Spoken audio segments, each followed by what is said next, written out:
when you get sober, if you don't continue your aftercare by going to a couple meetings every now and then, you're going to wind up. Rock and roll is often associated with excess, rebellion, and a carefree spirit. However, behind the glamour of sold-out shows and hit records, many musicians have struggled with addiction to drugs and alcohol. The pressures of fame, the thrill of the high life, and the creative drive to push boundaries can often lead to a downward spiral of substance abuse. In this video, we'll delve into the stories of rock and roll legends who were consumed by their addictions and how they fought to overcome them. Anthony Kiedis. Anthony Kiedis, the charismatic lead singer of the Red Hot Chili Peppers, has been open about his struggles with addiction throughout his life. In a candid conversation with Joe Rogan, Kiedis revealed the dark depths of his addiction and his journey to sobriety. Kiedis' experimentation with drugs began at a young age, starting with alcohol and marijuana at 12 years old. His father, who struggled with addiction himself, shared drugs with him, setting Kiedis on a dangerous path. As he grew older, Kiedis delved deeper into harder substances like cocaine and heroin, believing they could somehow make him feel better. However, in reality, these drugs were slowly destroying him from the inside out. Kiedis' addiction took a devastating turn when he witnessed the impact of heroin on his bandmate, Hillel Slovak, who tragically died from an overdose in 1988. Although Slovak's death wasn't the sole reason for Kiedis seeking treatment, it served as a wake-up call for the frontman to confront his own demons and seek help. Kiedis' journey to sobriety was not an easy one. He first got sober in 1988, but relapsed in 1994 after a dental procedure. Despite asking not to be given opioids, the doctor prescribed him the painkiller Tramadol, which led to his relapse. However, Kiedis didn't give up. He got sober again in 2000 and has been in recovery ever since. David Bowie. David Bowie has always struggled with his own demons, particularly with substance abuse. As his career soared to new heights, so did his reliance on various substances, most notably alcohol and cocaine. Reports from the 1970s suggest that Bowie's diet consisted mainly of milk, peppers, and cocaine, a cocktail that fueled his creativity, but also fueled his addiction. The excesses of fame coupled with Bowie's addictive personality led him down a dark path of alcoholism and drug dependence. Bowie's struggles with drugs took a toll on his mental and physical health. He experienced hallucinations, paranoia, and anger, which affected his relationships and music. In 1976, he slipped into a cocaine psychosis and became obsessed with his own delusions. His addiction made it hard for him to maintain healthy relationships, and his personal life suffered as a result. Despite his struggles, Bowie was vocal about his addiction and its effects on his life. He spoke candidly about his experiences, hoping to deter young people from getting hooked on drugs. In an interview, he shared his concerns about the dangers of drug addiction, saying, "I was very fortunate to have lived through the era of drugs I found myself in." Eminem. Eminem, the rap sensation, rose to fame in the late 1990s with his groundbreaking albums, the Slim Shady LP. However, his battle with addiction reached a critical point, culminating in a near-fatal overdose that shook him to the core. Eminem's addiction didn't start in his early days, but rather when he got famous. He explained that he didn't take anything hard until he became a celebrity. His drug and alcohol usage started at the beginning of his first album, and it escalated over time.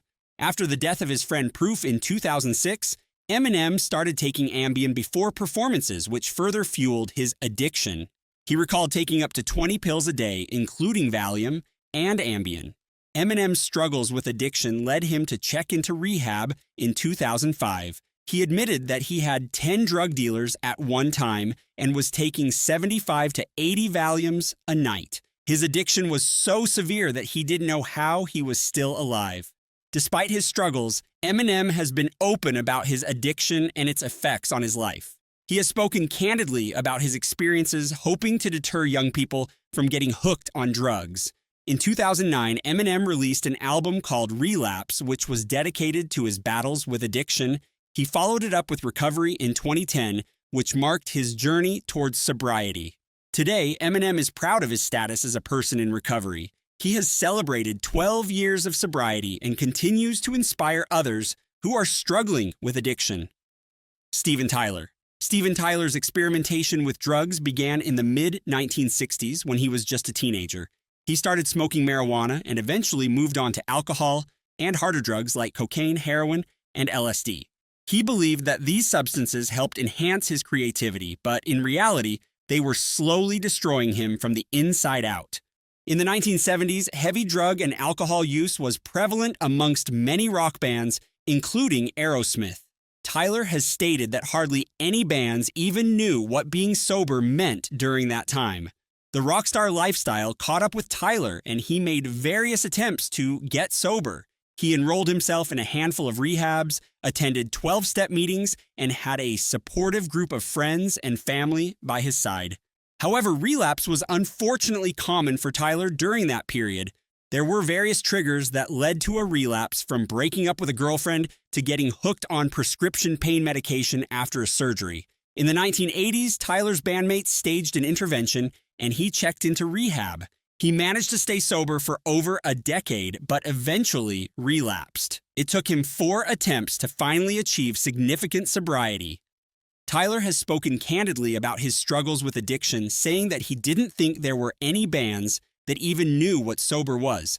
He believed that getting sober would cost him his creativity, but eventually realized that it was the opposite. In 2009, Tyler told GQ that he drank alcohol to excess and used a wide variety of drugs.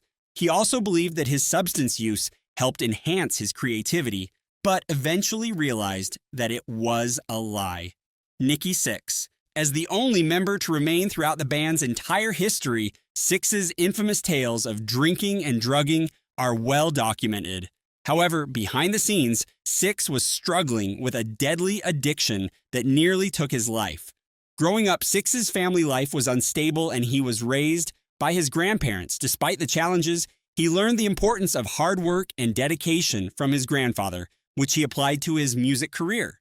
However, Sixx's early years were also marked by experimentation with drugs and alcohol. He started using substances as a teenager, and it eventually became a way of life for him.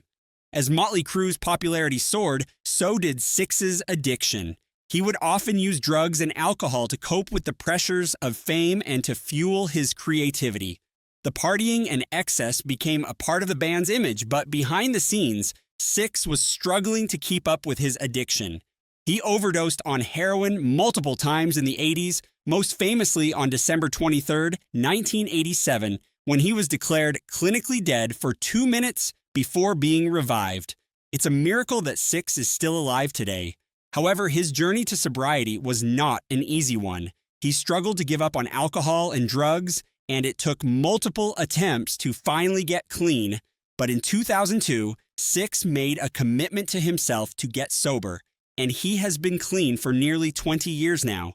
Ozzy Osbourne, and for nearly 40 years, Ozzy cycled through almost every addictive drug, living in a blur of heavy use, jail time, inpatient care facilities, and continued use. His struggles with addiction were well documented, and his reality TV show, The Osbournes, brought his music to a new generation. Ozzy's early life was marked by experimentation with drugs and alcohol. He started using substances as a teenager, and it eventually became a way of life for him. As Black Sabbath's popularity soared, so did Ozzy's addiction. He would often use drugs and alcohol to cope with the pressures of fame and to fuel his creativity. However, this lifestyle took a toll on his mental and physical health. Ozzy's addiction was so severe that he spent nearly every day of filming The Osbournes stoned from 2002 to 2005. He referenced smoking a pipe and taking prescription drugs during that period of his life. In a 2022 interview, Ozzy said he was also drinking while filming the show, and despite his struggles, Ozzy has been committed to his sobriety. In 2013, he revealed on his personal Facebook page that he had been using drugs and alcohol for about 18 months, but was again back on the road to rehabilitation. Ozzy has reportedly been sober since that final stint in recovery. Kurt Cobain. Cobain's addiction began at a young age, and he often used substances to cope with his chronic pain, depression, and anxiety. He started using drugs in his teenage years, and by the time Nirvana rose to fame, he was heavily addicted to heroin. Cobain's addiction was so severe that he would often use drugs to the point of overdose, and he was hospitalized multiple times for his drinking problems. Tragically, Cobain's addiction ultimately contributed to his death in 1994.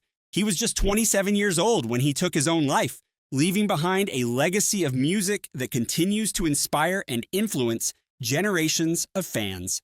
Keith Richards. Richards' struggles with addiction began in the 1960s when he started using drugs like marijuana and LSD.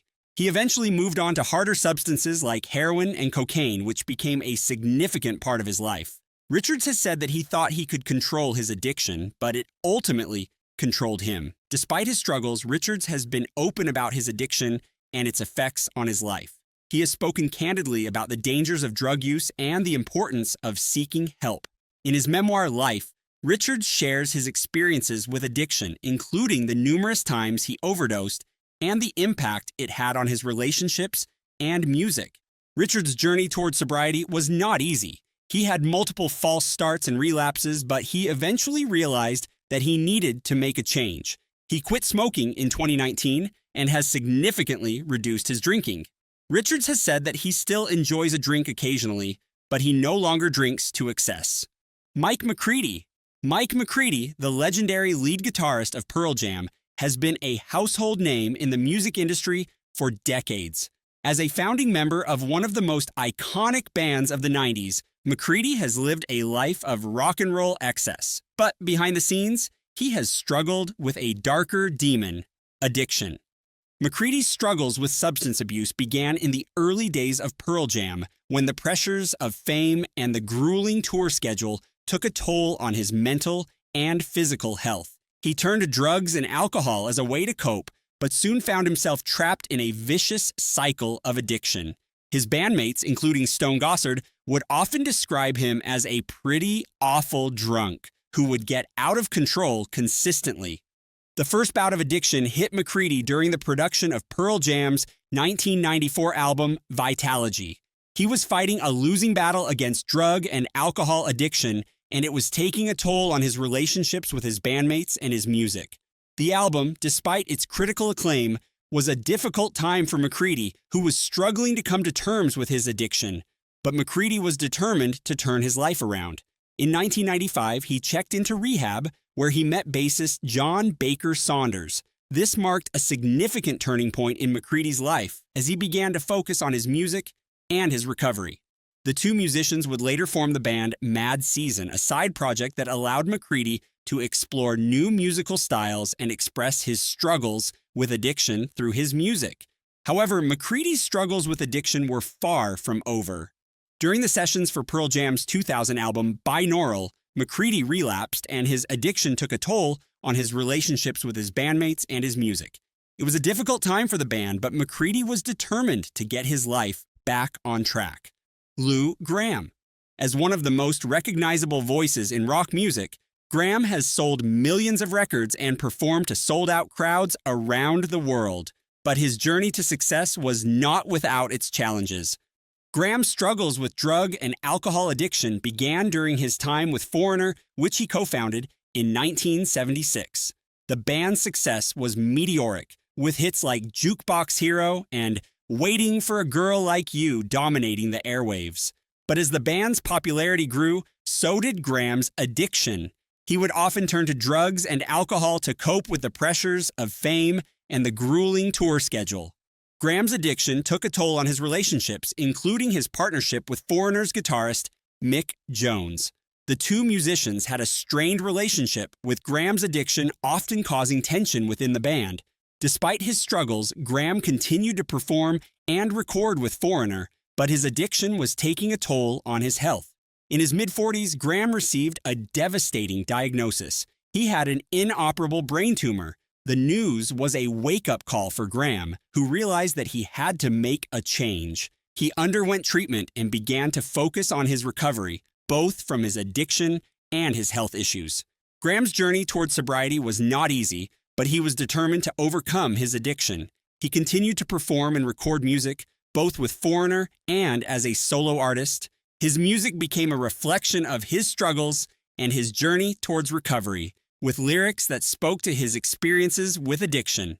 Ronnie Wood. Wood's struggles with addiction began in the early days of his career when he was a member of the Faces and the Jeff Beck Group. He would often turn to drugs and alcohol to cope with the pressures of fame and the grueling tour schedule. As he rose to fame with the Rolling Stones, his addiction only intensified, with cocaine, heroin, and freebasing becoming a regular part of his routine. Despite his addiction, Wood was able to maintain a level of functionality, thanks in part to his incredible talent and his ability to perform even when under the influence. He would often go on stage off his head and never miss a note, a testament to his skill and dedication to his craft. However, Wood's addiction took a toll on his personal life and relationships. He has spoken candidly about the damage that his addiction caused and the struggles he faced in trying to overcome it. Despite his regrets, Wood has said that he does not regret his experiences and that they have made him the person he is today. Dave Grohl. Dave Grohl, the frontman of the Foo Fighters, has been open about his pre-show ritual of drinking alcohol before taking the stage. Grohl, who was also the drummer of the grunge rock band Nirvana, has revealed that he enjoys downing 4 beers and more than 6 shots in the hour leading up to his performances. Grohl's alcohol consumption has been a topic of discussion among fans and critics, with some expressing concern about the potential risks associated with excessive drinking. However, Grohl has been clear that he does not recommend this ritual to other musicians and that it is a personal choice that works for him. Despite his alcohol consumption, Grohl has been open about the fact that he has never taken drugs like cocaine or heroin. He has spoken candidly about his experiences with addiction and the importance of finding a balance in life. Grohl's pre-show ritual is not without its risks, as excessive alcohol consumptions can lead to a range of health problems, including liver damage, addiction, and impaired judgment. Phil Collins. At first, Collins tried to do the social drinking thing, but it quickly got out of hand. He would start with a glass of wine and end up doing shots of Jack Daniels by the end of the week. He realized that there was a problem and decided to stop drinking completely. Collins has spoken candidly about the drawbacks of his partying days. He would often wake up with no memory of the previous night's events, including borrowing his bandmate Joe Elliott's car and leaving it parked sideways in the street. He described these experiences as crazy stuff. While Collins acknowledges that there was some fun to be had during those wild times, he's grateful to have overcome his addiction. He's now a fitness enthusiast and has transformed his lifestyle to prioritize his health and well-being. James Taylor. With 6 Grammy Awards and induction into the Rock and Roll Hall of Fame, Taylor's music has brought joy to millions. However, behind the scenes, Taylor struggled with addiction, a battle that lasted for nearly 20 years. Taylor's struggles began in high school, where he spent time in a psychiatric hospital. His family was also affected by addiction, with his brother losing his life to alcoholism and his father struggling with the same issue.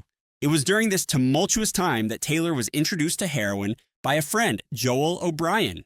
This marked the beginning of his opiate addiction, which would haunt him for years to come. Despite achieving great success in the music industry, Taylor's addiction continued to plague him. He successfully kicked his heroin habit in the early 1970s, but soon became reliant on methadone, a medication used to help heroin users wean themselves off the drug. Taylor used methadone from the mid-1970s until 1983, when he finally decided to free himself from all intense substances. The catalyst for this change was the overdose-related death of his friend John Belushi in 1982. This tragic event served as a wake-up call for Taylor, prompting him to re-evaluate his life and make a commitment to sobriety. And this brings us to the end of our video. Hope you like our video. We'd really appreciate your support. If you could lend us a hand by following us, clicking on the bell icon for notifications, and leaving your valuable comments. It would mean a lot to us. Sending you warm regards from our corner of the world. Take care and goodbye for now.